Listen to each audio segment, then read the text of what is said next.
welcome. So grateful that you all are here. It's so grateful. I'm just so grateful to get to feel you all from wherever we are, just to feel that we are in this together and to feel our collective presence. You are here at Jewish Voice for Peace New York City's this new series that we're holding of conversations with activists that we love and respect. And today we're getting the great honor of getting to talk with Laura Whitehorn. And we're going to say more about what JVP is and more about who Laura is before we get into conversation. But just to start, I just want to invite everybody just to stretch a little bit in our new Zoom lifestyle. So just go ahead and you can just pretend as if you're not just being looked at right now in one screen, and just stretch in every direction you want to.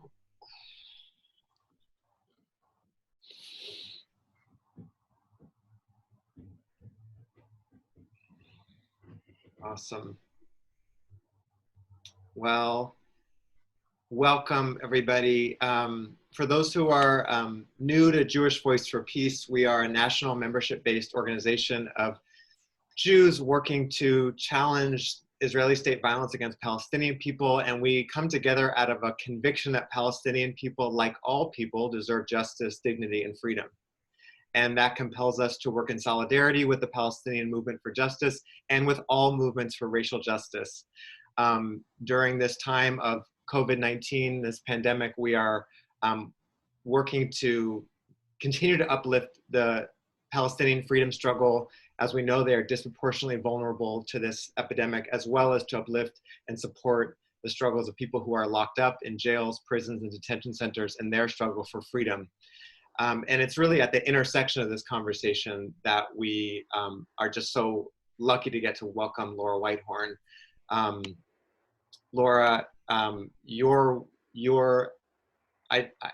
work, your words, your imprint on our movements are profound, and they've been profound in my life personally. They've been profound in so many people I know, people who know it and don't know it, that your impact has been profound. And your life is really a testimony to the inextricability of all struggles for justice. Your life is a testimony to what Esther Farmer's mother and Esther call the fight for justice and not just us. And for me, when I was a younger Jewish person and a younger queer person, looking at you as a person who fought against white supremacy and against imperialism, and put that in the front and center of your queer politics and your feminist politics and of what it meant to be a Jew, I am just profoundly grateful for everything you are and have done. So, and I feel so lucky that you're a member of JVP. That's, it shows me that I'm in the right place. If Laura Whitehorn is a member, I'm in the right place. Groucho Marx. Right, exactly. So we're going to talk more about your life, your work. To give a few basic coordinates, you're born in Brooklyn. You've been a part of many of the most powerful anti-racist, anti-imperialist movement organizations over the years, including you got politicized around resisting the war in Vietnam.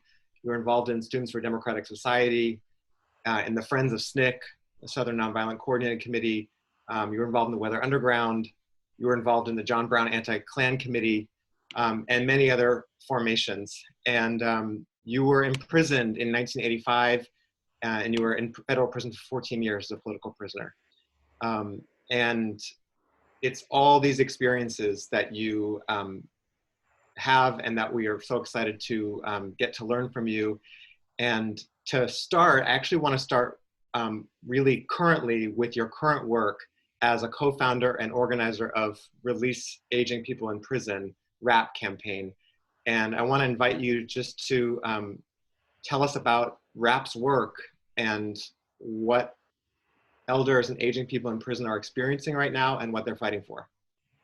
Well, first of all, thank you for that really lovely introduction.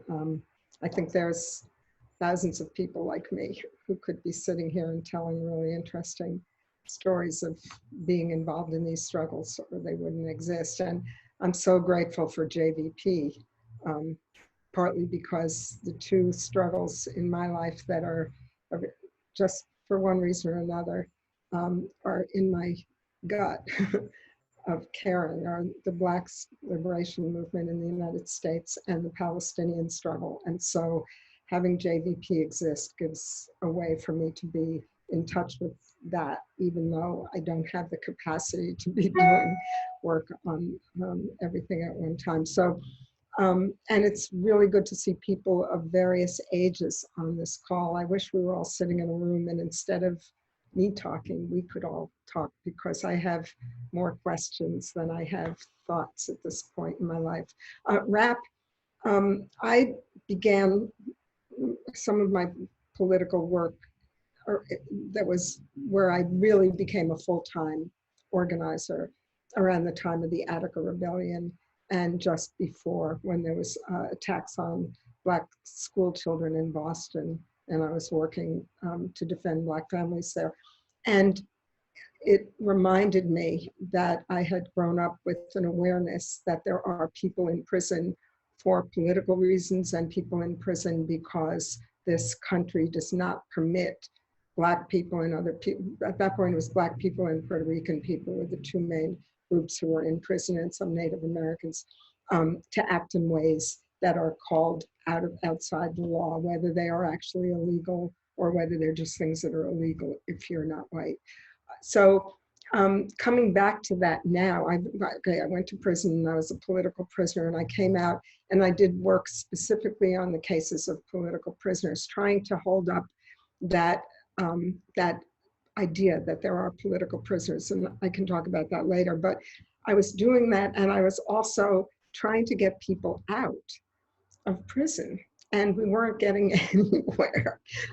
There was no amnesty for political prisoners. We tried all kinds of clemency campaigns and everything. And then a man named Eddie Ellis, who was a Black Panther and went to prison actually on a trumped up charge and got out in the 90s, I think. A wonderful man who unfortunately is dead now, has said to me, you know, you're not going to get anywhere if you keep saying they're political prisoners. No one's going to let them out.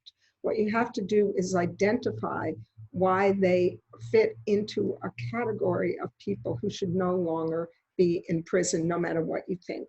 You know, I don't believe in prisons at all, but whatever you think, there are certain people who, when they reach a certain age, their statistics show that they're less likely to commit another crime, they're getting sick, they're costing this, and he gave me all these reasons. And then Herman Bell, who was at that point a political prisoner and now is out, and David Gilbert, who I'm sorry to say is still inside, said the same thing to me separately. They said, you know, we are endemic or emblematic of a whole huge group of people in prison who are there because we've had these long sentences and these, you know, tough on crime policies and all these reactionary lock them up and throw away the key policies, which to me were also part of crushing the ability of Black communities and other rebellious communities to resist after the 70s and 80s, after there was a high tide of resistance in this country. The government was doing everything it could to destroy communities. So I got together with a man named Mujahid Fareed, who had recently got out of prison in 2011 after, how many years did Fareed do? Like 38 years. On a 15 to life sentence, and Kathy Boudin, who probably is also a member of JVP, I'm not sure, but my comrade from many years. We got together and we decided that the only way to expand release capacity for the people that we cared so much about, who were the people serving these long sentences whom we had left behind, and the political prisoners, was to push on this issue of aging people in prison. So instead of long-termers who committed murder and killed a cop, now we have grandma and grandpa who, and it's the same people. They are grandma and grandpa, but it was just a different way of framing it. So we actually, Fareed used to say, we're the voice of reason, because it makes so much sense to let people out at a certain point when they've done so much time, transformed their lives, acquired skills. But it's actually a very radical idea, because it means that we would be undoing this white supremacist structure of permanent punishment. So that's where RAPP came from. And it started small, and we actually were able to achieve a lot of things because we were kind of covert. I mean, no one knew who we were. We came after the board and got them to rewrite their regulations, the parole board. They were, you know, we were pointing to legal fallacies in their regulations. But then when the Democrats took over the Senate and had control of the state government, we started pushing a couple of bills, which I can talk about and you can find out about, which would undo life without parole sentences and would give people a real chance at parole too. And then COVID struck. And we said, people are going to die inside. And we've got to put all the energy that we can muster into getting people out. And in this period, into getting people out in the most abolitionist, massive way.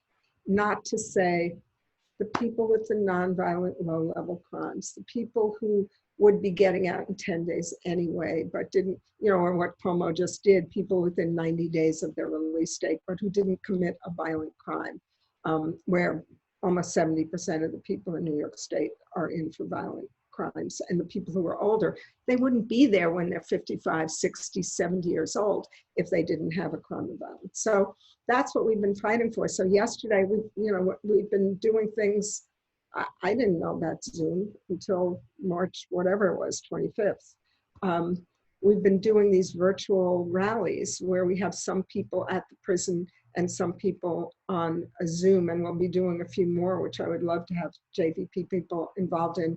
You guys have been wonderful sending around our requests for, you know, social media things and phone calls, and we're trying to pressure the governor. We're also trying to pressure the parole board, which is pretty much dysfunctional right now and should be letting people out. And I was telling people right before the call started that we just got news an hour ago that the sixth incarcerated person in New York State died. That's 6 in a few weeks. And the number of people now, I think there are something like 239 people who are incarcerated whom the state admits have COVID-19, but they're not testing inside. You know, we're testing very little on the street. They're hardly testing at all inside. So the people that they test are people who have like 3 symptoms all at the same time. And you know, you can have COVID without having 3 of the symptoms. So we know the counts are low, and we're pushing, if public health were running this show as it should be, then Cuomo would have let out at least 50% of the people in the prisons, because you can't social distance when you're in a prison cell side by side with another prison cell that's 2 feet away with bars. So we've been pushing and pushing that he should have let people out before the virus takes over. In the federal system, I can't remember the numbers right now, but the numbers of dead are higher, the numbers of infected, and the rate of infection in the prisons is like 12 times what it is on the streets because there's no protection. In the state, I mean, just to give a couple of examples of what's going on inside the prisons, which we hear reports of because we're on the phone all the time with incarcerated people and their families.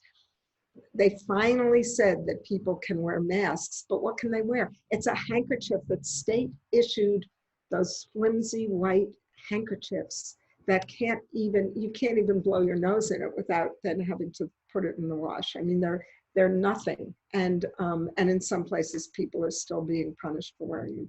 So we have a lot of fighting to do, and we're hoping that we'll be able to get somewhere. We're demanding that Cuomo give clemency to every vulnerable person.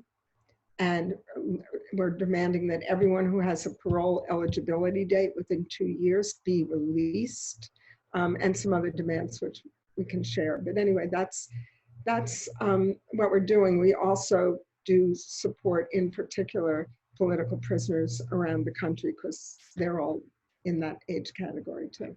Right. Thank you for sharing about RAPP's incredibly urgent work. It's always been urgent. It's urgent now. And we want to start and continue this conversation by actually supporting RAPP and talking about these issues, but also taking action together. And it's on our last call with Greg Bordowitz, we raised a bunch of money for the COVID-19 New York City bailout. And it's really wonderful and inspiring to see all this energy going towards bailout funds. And at the same time, we also have to continue to support organizing and long-term organizing against prisons and against imprisonment. And RAPP is one of the organizations that we really need to support right now. So right now, we're going to ask everybody on this call to see if there's a way you can make a donation to RAPP. Whatever that is for you, if it's a couple dollars or if it's much more, we're putting the donation link in the chat box. And what we'd love to hear is if people could actually put out a number that you pledged to give.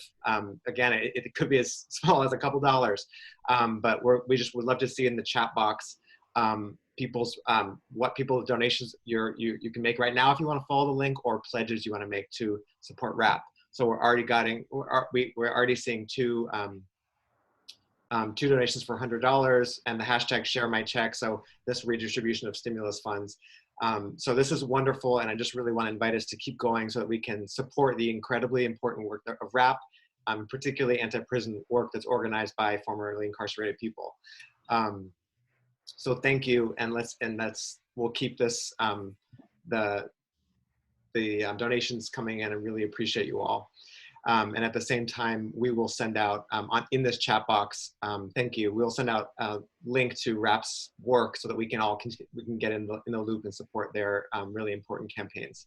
Thank you all so much. This is so wonderful. I mean, we are a community-based organization and we're mostly formerly incarcerated people and families, so it really does help.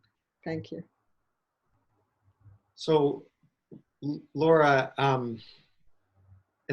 and the thanks is from us to you, truly. The thanks is from us to you for doing this work and providing this leadership and holding that balance of being an abolitionist group. I just appreciate that so many of us are in this conversation of how do we not create sympathetic and not sympathetic people in prisons, and that all prisoners deserve freedom, and at the same time working with an urgency around elders and people who are immunocompromised. So just appreciate your work. I'd love to, this is not the first pandemic that you have organized with people inside. And in fact, when you were incarcerated for 14 years, you were very active in the HIV/AIDS movement. And you were, you did a bunch of work as a peer counselor, as a writer. When you got out, you were an editor at Pause magazine. And I would love to hear some of your reflections about organizing inside of prison and with incarcerated people about AIDS, and what reflections you're having in this current moment of this new pandemic. Well, it was really different because the thing that we were able to do then, what was coming, okay, I should say I was in DC jail, Washington, DC, from 85 to almost 90.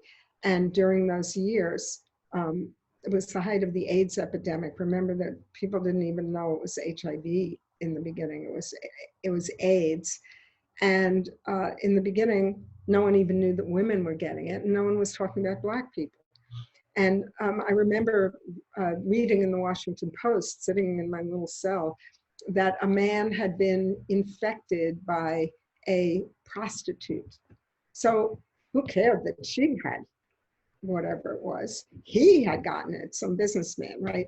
And meanwhile, the women that I was in with, who were my community, were coming back from the hospital, being taken out with mostly PCP pneumonia in those days, and would come and say, you know, they told me I have pneumonia and I'm dying. I have something called AIDS, and no one knew what it was. And the cops were talking bad about people that they thought had AIDS, and it was awful. I mean, in a women's prison, it was bad enough. I know I talked a lot to my comrade Fareed about what it was like in the men's prisons, and there people would have their cells burned out, you know, if people thought that they were gay or had AIDS. So it was a time when there was tremendous hostility and fear. And so our role was to try to bring in, because we had access to information from the outside, and we would talk with each other and try to learn. We didn't know. Who knew about T cells and, you know, all the different drugs that were just being tried. But we did a lot of gathering people together, and by walking into a cell of a woman who had just come back from the hospital and everyone knew she had AIDS, that broke a spell in itself. And then the thing that happened was the power of peer education, which is the power of people power. You know, same thing we're trying to do with RAPP now, people power, but it was inside. And women who either were HIV positive or weren't would take a stand to support other women who were, you know, known to have HIV or to have AIDS. And I remember one moment in particular that was really moving when the film Philadelphia came out. I was when I first got out of the county jails and was sent to the federal prisons, I was in Lexington, Kentucky, which was the prison hospital, and there were so many women there with AIDS. And we, through the chapel, which was the only part of the prison that would allow us to have any confidentiality and agency and, you know, closed meetings, allowed us to show the film Philadelphia in the big auditorium, and 1,000 women. And my friend, dear departed friend, Rosalind Simpson Bay, who had AIDS, stood up in front of everyone at the beginning of the film and said, "I'm living with AIDS and you can too." And it was such a moment that broke the fear and the hatred on that compound. It was totally amazing, but it's the opposite of what you can do now, because you can't gather people. I mean, we would gather quietly in cells, you know. People learned about confidentiality because people didn't want other people to know that they were positive, so they would tell one person. And we had to learn that what does it mean for someone to say to you, "I'm telling you this secret"? It means you don't share it with your best friend, even though you feel this need to talk about it. You know, oh my God, my best friend has AIDS, and there was no like, oh, you're going to take a combo and live in those days. So it was a real change of culture inside prisons where, you know, yickety-yick is the way it goes. And now, I mean, I talked to David Gilbert the other day on the phone. He just said it's the opposite of what you can do. He can sort of share like printed things that he gets, and he can try to talk to people. But as we know, talking, you know, if you're talking from cell to cell and you're projecting your voice, that's a dangerous sign for transmitting the virus, and you might have it, you don't know. All those things make it really difficult at this point. And people are getting their news from, you know, whatever news station they have on their radio, which might be Fox News or something. So it's a very, very different experience. I think the thing that's the same is that people are showing each other love. And we hear really moving stories from inside of if someone, you know, people don't want to go to the mess hall. And some prisons at one point were running out of food when there was a run on food everywhere. And so when Fishkill, or one of the men's prisons, one night for dinner in the mess hall, they were served 4 pieces of bread, period. That was their dinner. So people aren't going to the mess hall to avoid congregating. But and the commissaries were running out of food, or they didn't have money, people are sharing food. So, you know, as opposed to out here where people are hoarding, you know, and they run into the store and grab as much as they can, in a lot of the prisons, people are sharing. And the last thing I'll just say about this is that I think that one of the things that happened in the HIV/AIDS epidemic is that because Linda Evans, my co-defendant, and I were out lesbians at that point, we were in touch with a lot of ACT UP people, and all of us were, in our case. And we were able to say to people on the outside, you can't see this whole sector of largely the Black community that exists behind the walls, but they are part of who you have to care about and who you have to fight for. And people, activists on the outside, responded to that. And I think it really changed, all of us, changed the movement outside, changed us realizing that we hadn't, you know, I had done prison work, so I kind of had a different relationship to it. But a lot of my sister used to visit me, and her mind was blown by what she saw inside. You know, seeing people, you know, you go into prison, and it was quite an experience. And that's true now too. It's like all this stuff about COVID that Cuomo talks every day. It is exactly the opposite of his policies as they apply to people in prison. I don't know if that answered your question. That absolutely answers the question. It absolutely answers the question. And I just appreciate not only what you're saying, that not only people in prison are disappeared, but also people in prisons organizing and resilience is disappeared. And I'm just curious if there are ways that you're seeing incarcerated people right now organizing that you want to share. How are people adapting to this current crisis and continuing to organize? Because we know that is where a lot of organizing is happening, is inside. Well, there are hunger strikes in a lot of places. I mean, I should have brought with me a piece of paper with all the different places around the country.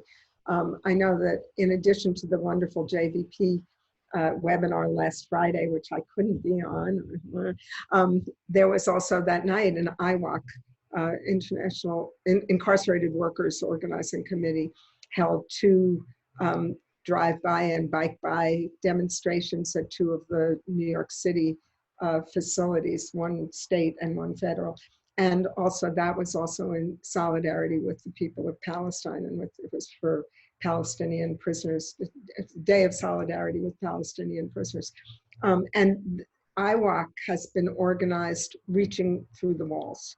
So it's people on the inside, not just saying this is what we need you to do, but corresponding and developing. During the bullshit close Rikers thing that de Blasio was doing, the IWOC people inside helped to write a paper about why you could close Rikers and not open for new borough-based jails. So all of those things. So when people talk about abolition, and you think about critical resistance and Angela Davis and Ruthie Gilmore and wonderful, wonderful people, but they're on the outside, they're academics, we don't recognize that a lot of the push for abolition is actually coming from inside now, which is, you know, someday when we do a history of movements in prison, I could really figure this out. But when I was inside, most of us were not abolitionists. We didn't understand abolition, but it's changed now. So there's really an inside out that goes on that's building something for a movement. And if I could just, one thing I forgot to say about the COVID in prison struggle that I think is important, this is something that RAPP is really fighting for, is that, you know, we're in a panic in a way. You know, if we heard Cuomo's gonna let out 5,000 people, we would be so happy.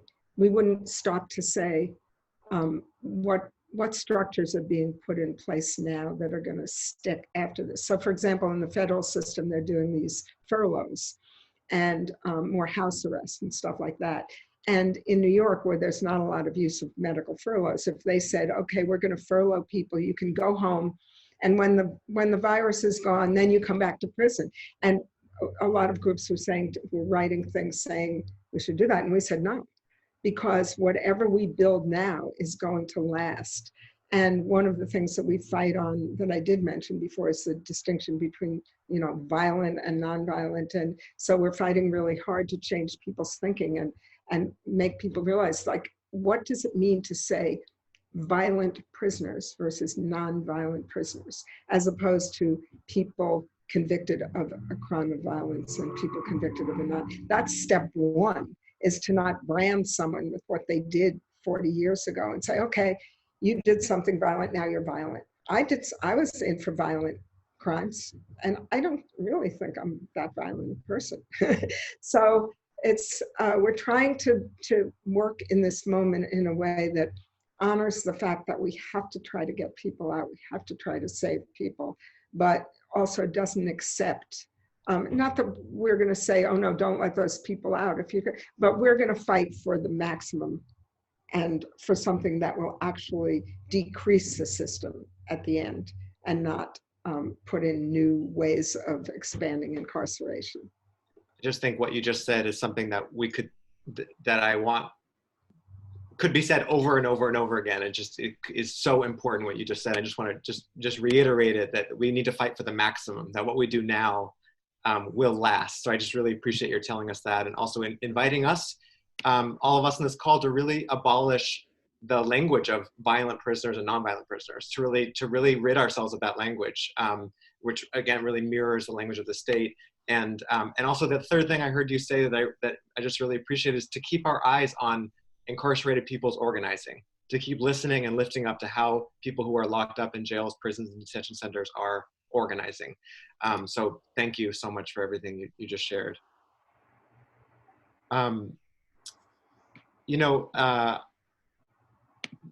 Relatedly, I wonder if you could, you talked about this a little bit, and I wonder if you could just say a little bit more about political prisoners who are still locked up.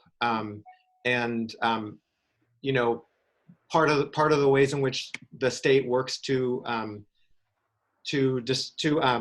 hide our movement histories from our movements and from our communities is to erase the existence of political prisoners. And I'm wondering if you can talk about political prisoners who are still locked up and why it's so important for us on the outside to know who they are and to support them actively. Well, first I just want to say that most of the political prisoners who are, well, it's not most, but the bulk of the people who have done the longest time are Black, or like Leonard Peltier, Native American. And it is shocking, actually, to think that we have people who've been in prison for 40 and 50 years who cannot get out on parole, cannot get out on compassionate release, and who are ill and going to die in prison if something doesn't change.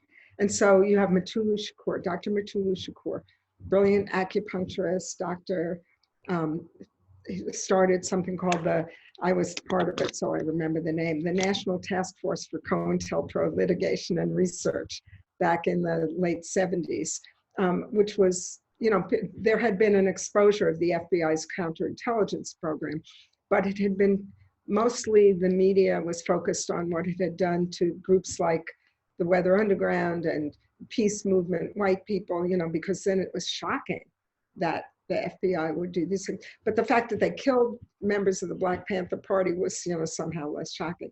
And the fact that they had actually infiltrated and destroyed hundreds of Black writers groups, Black consciousness groups all over the country. That history has yet to be really written, was not known. And so Mutulu and Afeni Shakur started this task force, and we actually were part of it, and sued the government for some of the COINTELPRO they were doing. He was, he's a tremendous organizer, and he's been in prison since 1986, and goes for parole over and over again with a great prison record, except that like back when he was in MCC, which was when I was way in the beginning, like 86, 87, he got a dirty UA, which was from a medication that wasn't even really drugs. It was a medication, but they bring that up at the parole board to keep him in now. Now that isn't so different from what they do to other people whom they consider a threat to the state. It's like enemies of the state. But he now has bone marrow cancer, extremely painful. And people are fighting through the courts to try to get him out. There's also Imam Jamil Al-Amin, who used to be known as Rap Brown, who's ill and is, God, I can't remember right now where he is. He was in Florence, but I don't think he's still there. If Susie's mic were on, she probably remembers where he is, who's been locked, who was framed on a bullshit charge of killing a sheriff, which there was so much evidence that he didn't do it, but the government have been trying to get him for years. Mumia Abu-Jamal, whom people probably know, and maybe some people will be on his birthday celebration call on Friday, who, I won't talk too much about him because probably people know about him. And Leonard Peltier, you probably know about. And there are many more. Veranza Bowers, who got parole in the federal system, something like 15 years ago. And then an organization of law enforcement petitioned for him to be kept inside, and he is still inside. So these are people who are part of a whole population of elders in prison. But when they go to the board, they're hit with everything that everyone is hit with, which is the nature of the original crime and the fact that they don't want to let you out. They just don't. They want the prison system. They're on that side, right? The parole boards. But they're also hit with, Matulu got hit, meaning he was denied parole, because he signs his letters stiff resistance. And that was taken as an example of him being unrepentant. So, and I always say this, some political prisoners were part of the national liberation movements and the same thing that I was in solidarity with, where we did fight. We believed in the need for revolution, and it was going to be violent. It wasn't, the state is violent and we were going to have to fight the state. Other people were framed, and other people, you can't even figure out what happened because there were so many abnormalities and irregularities in the trials. And I think that, I reread, because you put it on the listserv, Dykes and Fags Want to Know, which I love, which is one of my favorite things, so interviews that we ever did while we were in prison. And I was reading it and I said, yeah, I kind of agree with that. And it does say that political prisoners are kept secret because the government doesn't want people to think that there are such deep problems in this country, in this society, that people would risk their freedom. And Sundiata Kohli, 83 years old in New Jersey, the co-defendant of Assata Shakur. Now, obviously, if he weren't the co-defendant of Assata Shakur, given that I think he was convicted of murder, but actually it was one of those things where they're not even sure that his gun killed the cop, he would have a chance at release. But no, because Assata Shakur is an internationally known leader of the Black movement. And I just want to make it kind of connected for a second with Palestine, because I was fortunate, Susie Day, my life partner, and I were fortunate to go on a delegation to Palestine a few years ago with Rabab Abdul Hadi, who's doing a webinar tomorrow with Students for Justice in Palestine. And it was a great experience. But the thing that was so amazing was that everywhere we went, everyone we met had been a political prisoner because of the nature of Zionism and of the illegality of resisting. And what was clear to us at every moment, we were there with Hank Jones and Emory Douglas, two Black Panthers in their 80s. And what was clear to all of us was that we were in one white settler colony in Israel's, not just occupation, but invasion of and colonization of Palestine. And we were going to go home to another. And so the prisons looked very similar. Yes. The Zionist prisons are crueler. There are no protections for Palestinians. As we know, what is it now, almost 200 children have been detained are in detention during the COVID epidemic. So the degree might be different, but the essence of it is the same. And the political prisoners in this country, by and large, are people who took a stand against white settler colonialism. And it's important for us to know them because we need to know our history. Right. Thank you so much. We are putting in the chat link the link to the mobilization on Friday for Mumia Abu-Jamal's birthday. And also a couple announcements as we go is that we've raised a little over $1,000 for RAPP on this call. So just thank you everybody for your donations and for getting in the RAPP support circle. And also just to note, please keep their questions coming in the chat box. We're gonna have a time where we'll sort of read out to Laura these questions and you'll get to choose whichever ones you want to answer. So please keep the questions coming. And just to say, if folks haven't yet seen the incredible documentary about Laura called Out, The Making of a Revolutionary, it's on YouTube and we're going to put out the link, and we really encourage folks to watch it to get just an incredible deeper dive into your life. And one of the people interviewed, Nahanda Soke Abiodun, a member of the Black Liberation Army living in exile in Cuba, in the documentary says, if we do not have a strong political prisoner movement, people are going to be afraid to struggle because they're going to take the position that if something happens to me, if I'm arrested, no one's going to support me. We are doing ourselves and our freedom an injustice if we don't support political prisoners. So just to, and you can see more in the documentary. One of the questions that you're bringing up, Laura, that we're also thinking about a lot is the question of state repression. And we're actually, we'll get to the, before we get to the question of Palestine and Zionism, which we'll get right to. If you could just talk for a moment, so much of what radicalized you and where you drew militancy was around the state's war on the Black Liberation Movement and the Puerto Rican independence movement, on the FBI's COINTELPRO program. And I just wonder if you could just say, before we turn to the question of, which is very linked to the question of fighting Zionism, what does it mean to be, like, how is state repression of movements working now that you see, and particularly like as we're on these platforms that are all heavily surveyed? I just wonder if you could speak to how you see repression currently working against our movements.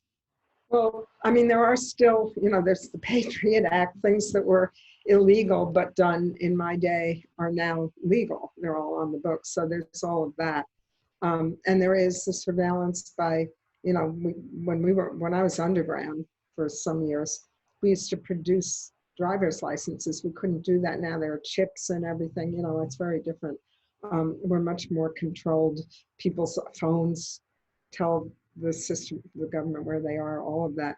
I mean, one of the things that I try to think about, though, is how state repression has also so infiltrated every aspect of our society. I mean, it's sort of like, again, to make a comparison to what we talked about with Palestinian leaders when we were there, neoliberalism is in itself a new a way of sort of metastasizing state repression, so that, because so much of repression is to make you afraid.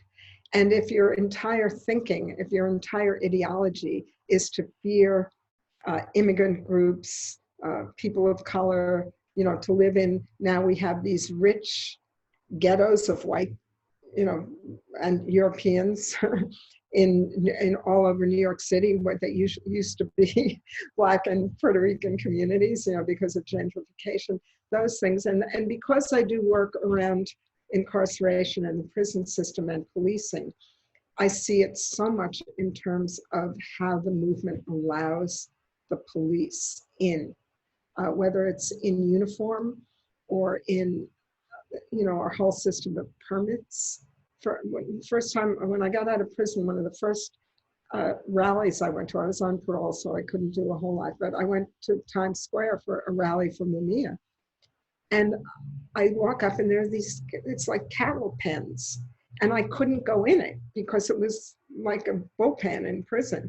I couldn't make myself go in. Now I'm used to it, but all of those things that we have not resisted and allowed to take over. And I'm really grateful for organizations like Center for Constitutional Rights. May his memory be a blessing. Is that what we say in Jewish?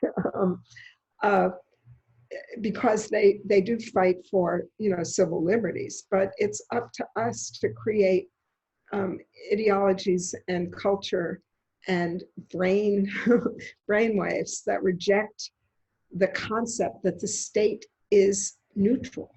And I think that's the source, the most dangerous source of repression, is that the belief that the state itself, all the institutions of government and of civil society that we have to, give our ID to and give our social security number to, are not violent, that they are somehow neutral. And if we can sort of break with that, no matter what we're doing, and whether we're doing, we do these rallies, we know the cops are going to be there because we advertise them on email, right? So we know that, and we can deal with that. That's okay. But if our entire internal thinking and structure is open to the state, and one other thing is gossip. Gossip is a huge source for state surveillance to pick stuff up on. And COINTELPRO, one of the things, I edited a book of writings by Safia Bukhari, another deceased member of the Black Panther Party. And she was writing about COINTELPRO, and she was writing about how, we were used to saying, oh, COINTELPRO was so terrible, and it came in and it destroyed our movement. she said. But really, we opened the doors for them because we talked bad about each other. And then the FBI actually sent letters, remember, during COINTELPRO. If I talked bad about Morgan, then in a week, Morgan would get you'd get a letter saying, oh, did you hear what Laura said about you, blah, blah, blah. And then you would check it out, and I had actually said it. So you would think, oh, okay, and you would believe whatever it was, and that's how it built. So I know that's not really helpful about the current forms. That is incredibly helpful. It's like we have to think about it, I think.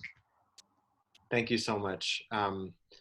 Everything you said is opening the doors, literally and figuratively, to the state. Is just everything you said is so incredibly helpful. And on this connection between the U.S. and Zionism and the U.S. and the continued oppression of Palestinian people, I would love to hear from you. How did you get politicized and radicalized about Zionism and in solidarity with the Palestinian struggle for freedom? And why do you, maybe I'll just start there. How did you get politicized around Zionism? I'm not really sure. I mean, my parents were not Zionists, although I do remember my mother being frightened in the '67 war. She, at first, I remember picking up the Times and saying, oh, Jews are going to be killed. And my father said, don't be ridiculous. This is Israel. It's not Jews. It's like Israel's attacking Arabs. It's not the other way around. So I was kind of brought up without the heavy Zionist training, which I know a lot of Jews have. But then it was the 60s and 70s, and it was the Black struggle. And I know a couple of books have been written recently about the support of the Black Panther Party and other Black organizations in the 60s and 70s for the Palestinian movement. And, I was organized to national liberation. That was the thing that broke me open to understand that actually all the things I hated, racism and sex and all those things, could actually be overturned, was to understand that there were national liberation struggles around the world, and Palestine was one of them. So it was kind of, sort of almost, I remember going through that. I remember around the time of Sabra and Shatila making a poster that said, there is no Israel, there's only Palestine. And some people didn't like it, some people did like it, but that's kind of my position, and it's never really changed. It just feels to me like a natural fit with other struggles for human rights around the world. I hope this is not a too obvious question, but something that seems so organic to you has been internationalism, and that our struggle for social justice and freedom is a global one. And I wonder if you can talk about why internationalism is important for us, and why being in solidarity with the Palestinian struggle is deeply connected to the struggle against incarceration here. Well, it's slightly an intellectual thing, because the moment for me that snapped everything was when I understood that it wasn't just capitalism that was producing the things I didn't like in the society. It was imperialism, and it was, that was in the stage when we read Lenin and all that. And I still do think that whether the position of the United States has changed or not, whether the international working class has changed, all those questions are still open, but I do still think that struggles are connected. And of course, we were really affected, and still are, by the Cubans and by the Cuban Revolution. And the fact that even now, they're sending medical help to other countries who are overrun by the COVID-19 virus is just such an example. It's stirring. And I went to Vietnam for a little trip right after the victory, after the Vietnamese won, a very small trip of 4 women invited by the Women's Union of Vietnam. And we were in this hotel in Hanoi, and there were some Cuban laborers there who had come to help rebuild all the bridges that had been bombed and all the roads that had been bombed and all the... and they were there for a year. There would be a crew would be sent for a year from Cuba, poor Cuba, having blockaded by the United States, would send with every ounce of food they would need, medicine they would need, building supplies, and rum, which is a whole other story because we did have quite a night of drinking rum with them. But it was, I remember thinking, God, I want to be like that. You know, I want to, it made me just so stirring. And it's sort of like the way that the mass culture in this country represses and distorts who's in prison. It's the same thing about the rest of the world. And, you know, I'm a pushover for the New York Times. I can't help it. I've read it since, you know, I learned to read, even though I hate it, except for the one that JVP did. That was the issue that I liked. But they have this travel section, which makes me want to vomit every weekend, because it's like, you know, here we are with a huge homeless population and more people in prison than the rest of the world. And people are talking about, oh, what's the new place to go? You know, where can we now destroy the rainforest? And so, you know, the opposite is kind of what I believe. And I still believe that the only way that we're going to defeat the United States and other imperialist powers is if it all happens pretty much, you know, one after another, 2, 3 mini Vietnams, because, you know, it's like the Russian Revolution didn't have a chance because there were so many, you know, burgeoning imperialist powers to just destroy their economy. So I guess, I don't know, I don't really have good answers for some of these. It's like, it's wild to hear you say you don't have good answers to these questions after you say the most like, amazing answers. No, I'd love to hear, you know, part of, you know, within JVP, as we develop this kind of analysis and organizing strategy to oppose white supremacy in all of its manifestations from here to Palestine, it's really important for us to know about the prehistory of organizing that enabled our politics. And I think one of those groups is the John Brown Anti-Klan Committee. And I wonder if you can speak a little bit about that committee and bringing together this analysis of Zionism and white supremacy, particularly now in this moment of this sort of reemergence of a right wing. Yeah, two young people just wrote a book about the John Brown Anti-Klan Committee, which I haven't read yet, and I'm hoping it's going to be good, but I wish I had read it so I would remember it more. But yeah, we, because we accepted leadership from Black organizations, but also specifically, actually, we started around incarcerated Black people who exposed the Klan, the existence of the Klan in upstate New York, which who knew? You know, you didn't think about the Klan being in New York State. And it was actually a pretty, you know, pathetic but entrenched organization. Pathetic meaning that they could never get it together to do anything. They tried. They had a few attempts at demonstrations and stuff. But we felt that it was important to start talking about it as a way to talk about the fact that white supremacy is not a set of ideas. And that was sort of the best we could do. I think it was limited, our analysis at that point, because we had to pin it to an organization as opposed to being able to really make a good analysis of how state violence perpetuates and, you know, enshrines white supremacy.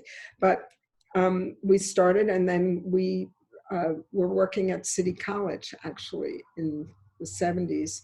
And what's his name? Mayor Kahane, who was the head of the Jewish Defense League, was coming to City College to speak at Hillel. And we were part of, I don't think we were the initiators, but we were part of a coalition of Black, African, Middle Eastern, Puerto Rican, and Palestinian student groups at City College who organized a demonstration against him, which was one of the scariest demonstrations I've ever been to, because those JDL people with their pipes and everything, they meant business. And, you know, and what was really upsetting about it was that we got very few, I think we might have gotten one other white student from City College to come to the picket line. And we were told while we were organizing for it, I remember one young woman pulled me into she said to me, bathroom. You know, so I went into the bathroom. She goes in a stall. She says, I'm really scared to be seen with you, because there was so much pressure, especially on the Jewish girls there, you know, to support the Zionists. So, I mean, that's what we did. And we tried to go out. We also opposed the police and killer cops. in New York City. You know, this history of killer cops in New York City goes way back. And so we were working with the New African Peoples Organization at that point. They had, McDonald's was running a campaign where people would donate money when they'd buy their Big Mac to buy bulletproof vests for the cops. And so we would do demonstrations outside saying blue by day, white by night, you know, PBA is the KKK. And by the way, who's our biggest opposition in trying to get elders and political prisoners out of prison now is the PBA. I think they changed their name to the Patrolmen's Association now, not police. But anyway, so it's the same organized force for white supremacy was really the cops. And we started to make those connections through the John Brown Anti-Klan Committee. It lasted much longer on the West Coast than it did here. And I have friends who were in it, but then by then I was going underground and stuff. So I can't wait to read this book and find out what they did. But you know, it was really specifically trying to take on white supremacy. There are a lot of groups that do these unlearning racism workshops and things for white people, which I think is great. But I actually think that where it really happens is when you say, okay, I am going to do something in solidarity with struggles that are led by people of color or by Black people. You know, it's sort of like my fight with the people who don't want to support BDS. It's the one thing the Palestinian movement has asked us to do. The one thing, we should do it. You know, it may be hard. It may not be your favorite thing to do. We should, you know. Right. You have to take leadership from the people whose lives are at stake and are leading the struggle. And if you don't agree with it, then you struggle with them or you don't do something. But you can't say, well, this is going to be my way of supporting a struggle. I don't care if you don't want it. Right. I think. Right. This word solidarity, which, you know, feels like it can become a word right now where any organization can say, we support solidarity. Could you take, like, what does solidarity mean to you? Like, what does solidarity, you just said it, but maybe I'll just ask you again because I want to hear your definition. What does solidarity mean? Well, I guess what it means to me is a strategic alliance where you look at something that is wrong, you look at the people who are affected by it, you look at what they're trying to do to end that oppression, and you act in support. And so, you know, back in my day, the reason I went to prison was that our group said there was a rise at that point in armed struggle around the world. Started, you know, Leila Khaled with the hijacking of the plane. Oh my God, you would have thought that she had, you know, killed 20 billion people with the response that the state, the US state too, had to that. And we said, well, you know, people are fighting for liberation, to take back their land, resources, labor, history, culture from colonizing powers, whether that's Israel, the United States, or the French in Africa, or the Belgians in Africa, whoever it is. And so to do that, because those systems are enforced with violence, people had to take up arms. And we said, we support that. That was our first step. And then we said, well, we have to fight alongside and try to open up space for those groups. So that's why we actually, when I first went underground, we ended up doing a lot of actions, but our first motivation was to take some of the heat off of the Fuerzas Armadas de Liberación Nacional, which was the Puerto Rican undergroup, and the BLA, the Black Liberation Army, both of which were being hunted by the police in New York. And that was our strategic concept. But to me, that sort of is the strategic concept, is that you try to ask people what they need you to do and then do that. So the whole concept of the John Brown Anti-Klan Committee came from when SNCC said to us back in the civil rights movement, don't come organize Black people, don't come into our communities to organize us. We're racism, we got this, we understand racism. Go into your communities and organize your people. And so that's what we've tried to do. And to me, that in itself is trying to be in solidarity, because we're trying to bring something to other people's struggles and support them, materially, as opposed to just, yay, go. Yes. Vietnamese beat US. Laura, one of the things about that's so moving to me is just how consistent you've been over the years. Like I'm reading your words that you wrote in the 90s, the exact same of what you just said. I'll just read a few from that same interview of Dykes and Fags Want to Know. You say, you're talking about the interview is about the primarily white middle class gay rights movement, and you're saying that I believe that any struggle of primarily white middle class people has the danger of being irrelevant to social change unless it allies itself with the struggles of oppressed people. This country has a great track record for buying off sectors that have privilege. Once that happens, not only do things stay the same, they get worse. And you go on to say, I think it's important to recognize that whenever we pose the question of alliances and coalitions, we don't need to encompass other people. We need to ally with them, learn from and struggle side by side with them. We need to support them, and we need to fight for them as well as for ourselves, because the second we accept divisions or ignore the urgency of fighting racism, we lose. So encouraging people to... it is interesting to hear that, because I agree with it. But some people would say, you don't change in 40 years, you're just stupid. So, there are two ways of looking at this consistency. Right. If you're right, then I think it's good that you were consistent, and I believe you were right.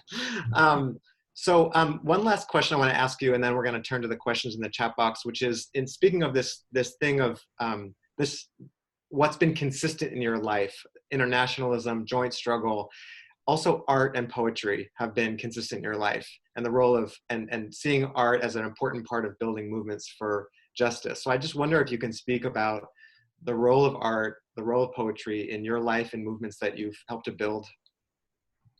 I'm sure Greg did a much better job of that. I mean, it's sort of funny because I used art a lot.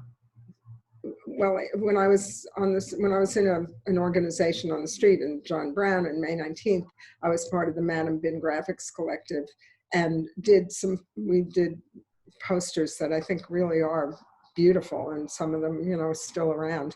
The one I'm proudest of for myself is Assata Shakur's Welcome Here, which I did at the request of and with the help of someone from the New African Peoples Organization. We went and we did it late at night, and it still exists. That was nice. But and in prison, I did a lot of art around AIDS, around prisons, around Mumia and other political prisoners. And I got out, and I do not draw anymore. I couldn't. It was sort of like it was my only means of resistance inside. And now I have other means of resisting. So I don't do it as much anymore. And poetry, yeah, I only really wrote poetry in prison too. So I think it was, and I know other people like that too, who say that when they were inside, they discovered an artistic side of themselves because they were digging for their own humanity in a situation where you're being treated like a bag of laundry. You're let out of your cell to take a shower once every other day or something and put back in. They shove food out at you. You're just a thing. But I did, when you were talking about AIDS before, I thought one of the things that poetry did for me in prison was I had a woman who was my best friend. We were such good friends, such different people. She was from North Carolina. She was Black Baptist background. I was from Brooklyn, Jewish, and we spent every second we could together. We did projects together inside, and she died while I was still inside. And by that time, she was in a nursing home, and I was in a place where I actually could call the nursing home and talk to her. So I talked to her while she was dying, and it left so much grief in my heart. And I was walking around with this grief for 2 years. And then I was part of June Jordan had this thing called Poetry for the People.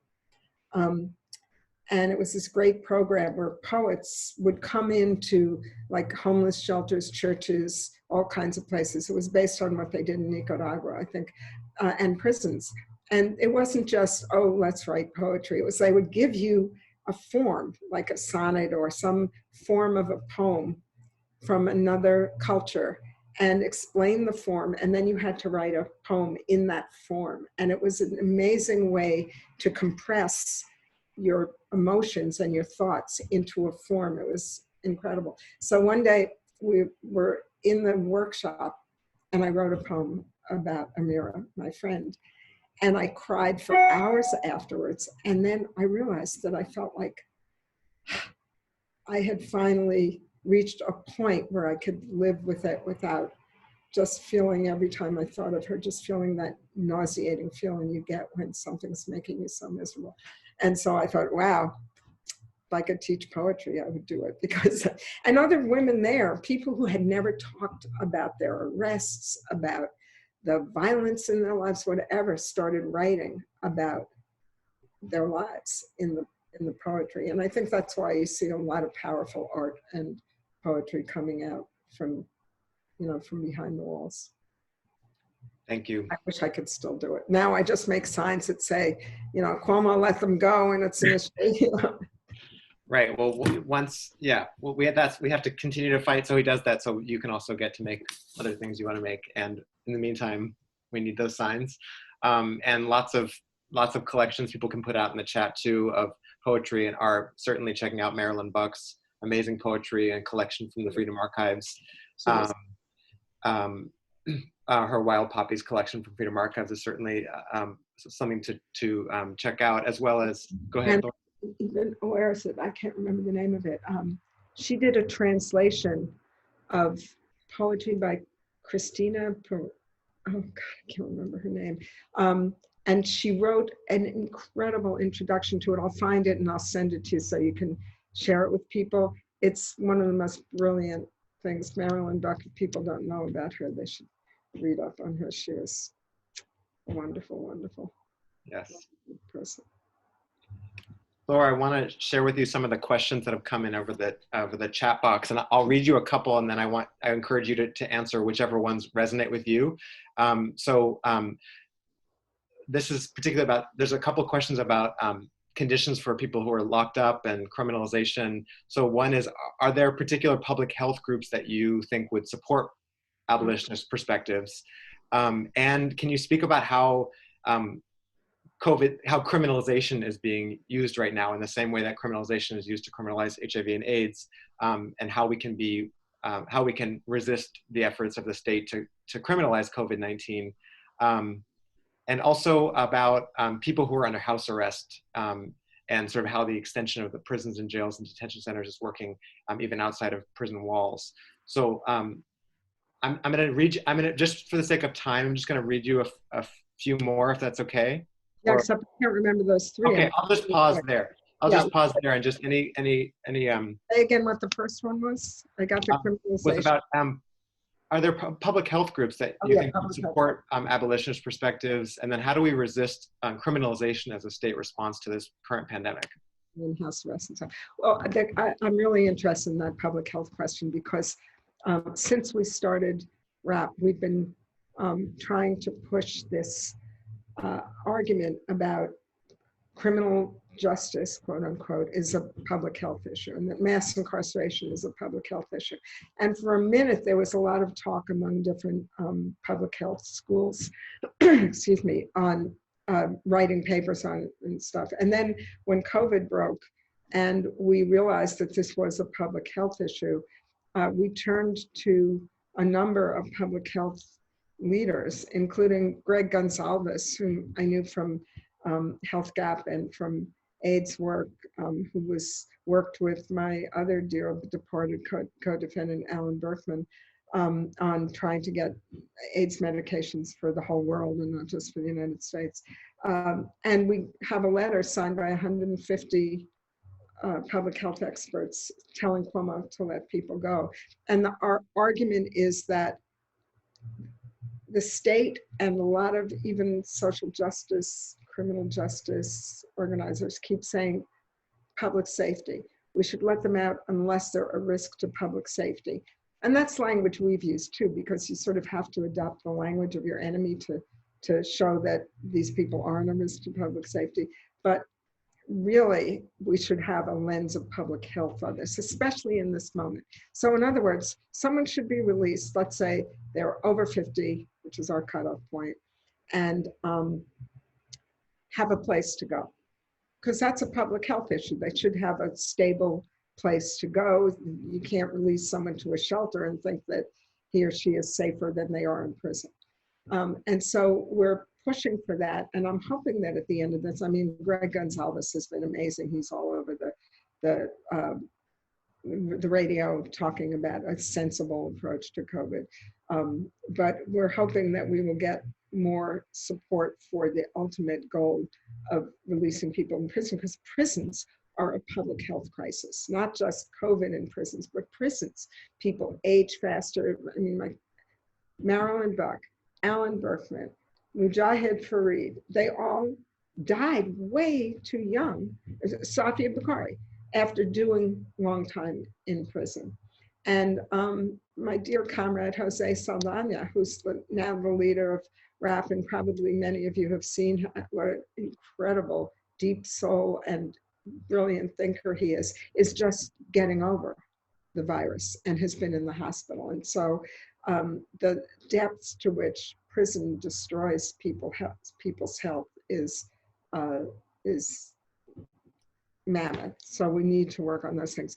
In terms of, I mean, I remember going at an HIV summit in Philadelphia years ago, meeting with people who were doing work on immigration detention. And they talked about the same thing we talked about, the division of immigrants into good people and bad people. The bad people are the ones who had a felony conviction. The good ones are the ones who were just targeted for being, it happens everywhere. And if we don't resist it in every time we hear it, the good kid and the bad kid, if we don't resist it, it's like accepting the word terrorism or the other language that we're supposed to take on. And I can say that everyone in RAPP is a bad person on that scale. We would all be the throwaways. And yet we've got Kathy Boudin, who got out of prison. She was so vilified. And she has done such amazing things at Columbia, started the Center for Justice as well as RAPP, and does amazing work and started a health program for people coming. Jose, who is the person that you want to go into a situation where there are kids joining gangs and get them to not join them, right? And he says that all the time. Who else is going to go into the Black community, the Latinx community, and talk to the kids? Not like the NYPD, not FOMO, not, first of all, they won't do it, but second of all, they wouldn't be listened to. So we're talking about a different way of thinking where we reject the things that were, all the stereotypes and the bad and good categories that we're told. And the thing about house arrest, when I always think about this, when I was in prison, if they had said to me, you could get out and your family would have to be monitored, and I would have said, let me out. Everyone will probably say that.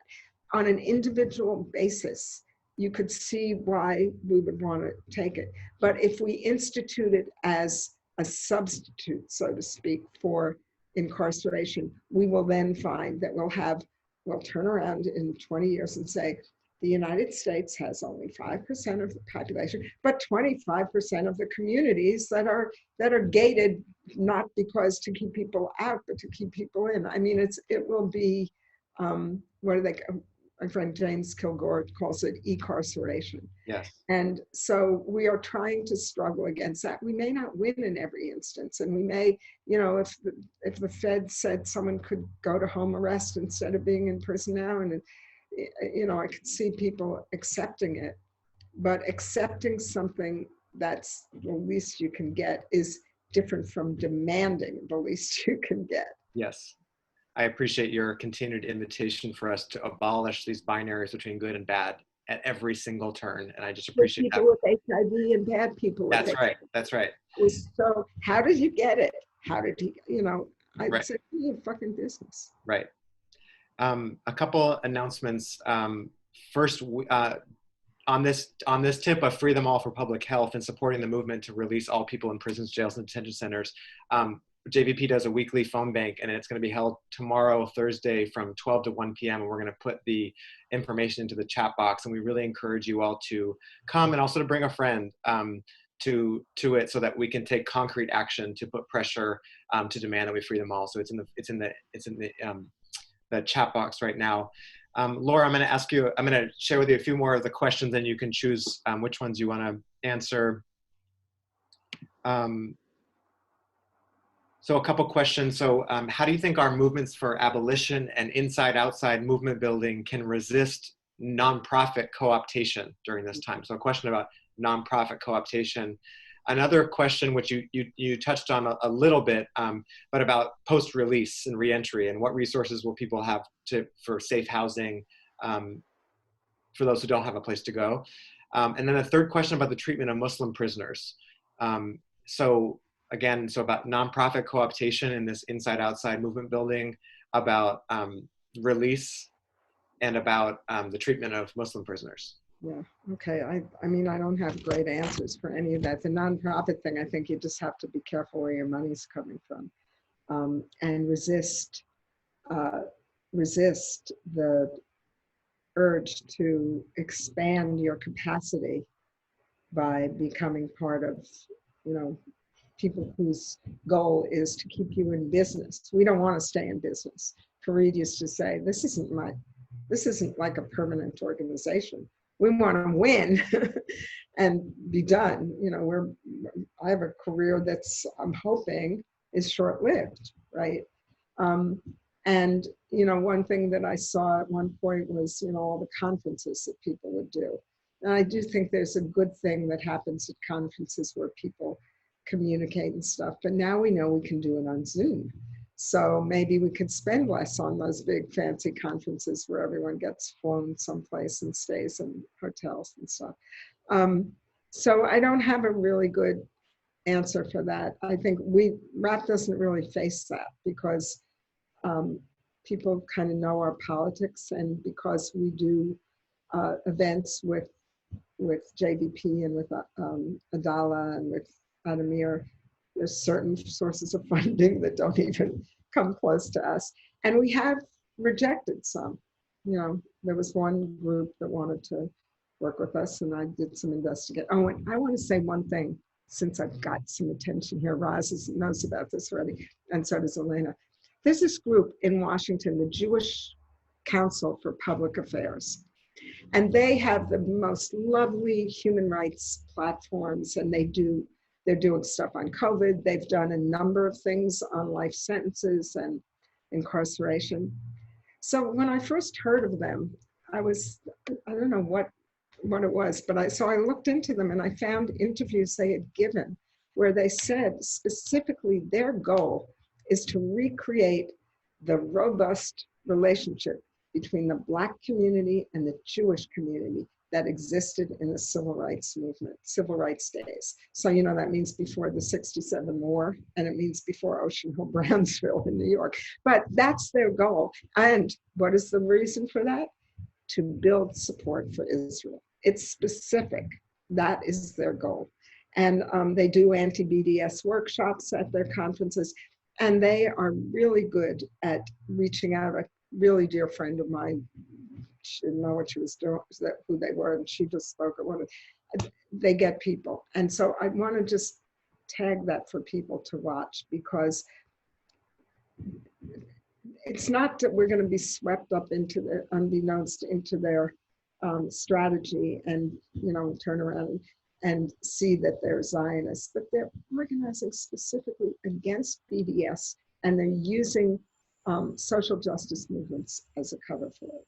And I think that's dangerous. So reentry, we also got, you know, we heard this all the time that, you know, well, the state would love to let out prisoners, but where would they go? And we said, don't worry about it. Most people, this is another myth. Most of the elders that we're talking about have families and have homes or have friends. So we got together with like the Osborne Association and Fortune Society and a bunch of the reentry groups in New York. And they wrote a letter to Cuomo saying, don't worry, we got this. Don't use this as an excuse. There is a real need for better reentry institutions. And one of the things that RAPP did in the city council a few years ago was something called the CARE Act. We got this thing passed. Care and assistance for, compassion and assistance for returning elders. And Jose is now on this task force that we set up in the city that's trying to investigate and urge expansion of reentry resources, especially for older people, because when you get out, you don't know about cell phones and everything else. So, so we're working on that, but we would love help on any of these things, really. And then the thing about Muslim prisoners, that's, I mean, if anyone knows Daniel McGowan, he did time inside in some of the, what are they called?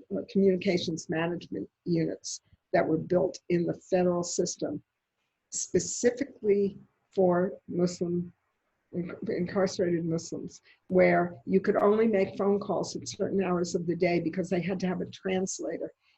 So you weren't allowed to talk to your family in Arabic without a federal government translator being on the call, so, and they have been vilified. That was, we're in a different phase, but that was the huge phase. I mean, some of us probably on this call, I know Susie and I were a part of No Separate Justice, which was a monthly vigil in front of the Metropolitan Corrections Center to say, that a lot of these cases of, quote, terrorism are bullshit, and that others where people did make a plan that never went through. They're being, put in prison for years and years and years, and in these isolation units.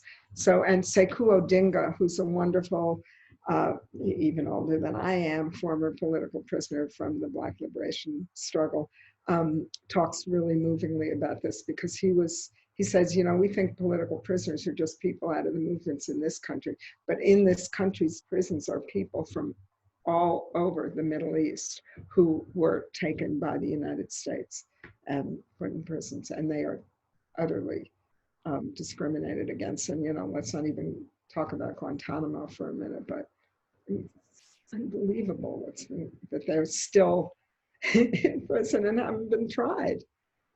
So I don't know if that answers any of that. It absolutely does. And as we head towards closing of this conversation, we're going to put in the chat box again the link to donate to RAPP. If folks came in a little late, we got commitments to give $1,000 to RAPP on this call. And what we're going to really ask is that we all follow through on that commitment to giving RAPP that money. So the link is in the chat box. And if you weren't here at that point, we encourage you to put in, if you're able to donate a few dollars to RAPP or whatever you're able to put it in the chat box, so we can also keep a tally of our collective fundraising for RAPP right now. So Laura, just wanted to see if you had any kind of closing thoughts here. We are so grateful to you for spending this time with us, for feeding our movements and building our movements and stretching our imagination about what is possible in so many ways. I feel so grateful for you and for this conversation. Just wanted to see if you have any closing thoughts you want to leave us with. Yeah, I feel funny about doing this. I feel like, I've just been like, I'm a hard worker. I give myself credit for that. And one thing I want to say about solidarity is that it really feels good when you're part of a big demonstration and you're waving flags and stuff, but it's harder when a lot of people go on to something else and this needs all that. So I do, I know, but I'm just one of like so many people. And I always feel uncomfortable about it too, because this came up to me in prison all the time when, I was getting a lot of mail for being a political prisoner. And at one point I said to a friend of mine, I get all this, white people who stand up against racism get so much credit, whereas Black people do it every day. It's just to stay alive, and no one thanks them, right? So I feel very mixed about this. I really want to hear from you guys more. And I know we're almost done, so it's not the time, but I really do want to hear about how you built JVP. It's such an amazing organization, and it's so courageous, and it's so important. And I remember, Susie is on mute, but I remember when, I can't even remember what horrible atrocity the Israelis had done. And we were down at Union Square at some big demonstration. There were a lot of people there. And we saw a JVP banner, and we went over there and stood there because, you know, I don't talk a lot about being Jewish. It's not it's an influence, but not like people who were really brought up Jewish. It was sort of slightly a cultural thing. But when it comes to talking about Zionism, I want to say I'm Jewish, because then, you know, you get called self-hating instead of anti-Semitic. It's, you know, it's a little better. But I also do want to, you know, I hate Israel for taking any desire I might have to think about, you know, a connection with people around the world and trampling it by what they've done to Palestine. So I just really do credit you guys. And I think that's the work. The work is like the emailing and the writing the leaflets and the, you know, raising the money and the making the website and all the shit work is really where it's at. And, you know, that I've done. So that's true. So Laura, we want to end on bringing in the words of your comrade and friend, Marilyn Buck. And I just want to read just the last few words in her wonderful poem, Wild Poppies, and encourage people to check out Marilyn Buck's work, to follow the links to support RAPP's work, to join us at our phone bank tomorrow, and to follow through in your donation to RAPP. So, and we have a link to this poem in the chat box. I survived, carried on, glad to be like a weed, a wild red poppy, rooted in life. Thank you, Laura. Thank you, guys.